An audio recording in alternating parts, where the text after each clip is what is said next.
ایک آبزرویشن تھی یہ جو ابھی یہ سوال تھا یہ ارتھکویک کی یہ زلزلے کے بارے جی ہاں. سے جو ذکر کیا کہ یہ زمانہ آپ ایسے آپ واقعات اپنی آنکھوں سے دیکھیں گے.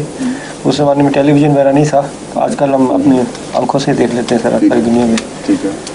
اس کے تو اور بھی مشیر شاہ اسلام کی طرف سے کافی مضامین یعنی تحریروں میں پہلے تو وہ لوگوں کی نظر میں محض ایک فصیح و بلیغ کلام تھا بس. لیکن اب جب باتیں پوری ہو رہی ہیں تو اس صفائی سے پوری ہو رہی ہیں کہ وہ معلوم ہوتا ہے کہ اللہ تعالیٰ نے یا وہ نظارے دکھائے ہیں یا کلام جاری فرمایا ہے منہ پر اور قلم پر. بہت ہی حیرت انگیز صفائی سے وہ باتیں پوری ہو رہی ہیں. بلکہ بائبل کے حوالے بھی. اور آج ابھی کل ہی مجھے امریکہ سے ابو بکر صاحب ہیں ہمارے وہاں, وہ غور کرتے رہتے ہیں باتوں پر. ہاں ابو بکر صاحب ہی ہیں. دو ابو بکر ہیں. ایک ابو بکر کا مجھے پورا نام یاد نہیں, یہ پی ایچ ڈی ہیں, تعلیم یافتہ آدمی ہیں.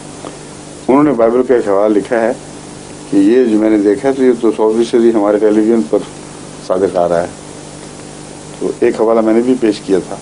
مسیح علیہ السلام کی تحریریں بھی مختلف لوگ بھیجتے رہتے ہیں. چند دن میں مجھے کسی نے بھیجی تھی ایک اور تحریر. اس سے بھی یہی لگتا تھا کہ وہ موجودہ ٹیلی ویژن کے دور پر اس کا اطلاق ہے. یعنی آنکھوں سے باقاعدہ دیکھ لینا. وہ جو بائبل کا انہوں نے حوالہ دیا ہے اس میں وہ یہ ہے کہ وہ مسیح کہتا ہے کہ جب میں آؤں گا تو میں وہاں موجود ہوں گا جہاں مطلب ہے کہ وہ نہیں ہوگا ویسے, لیکن تمہارے ساتھ میں وہاں موجود دکھائی دوں گا. اس قسم کا ایک حوالہ ہے.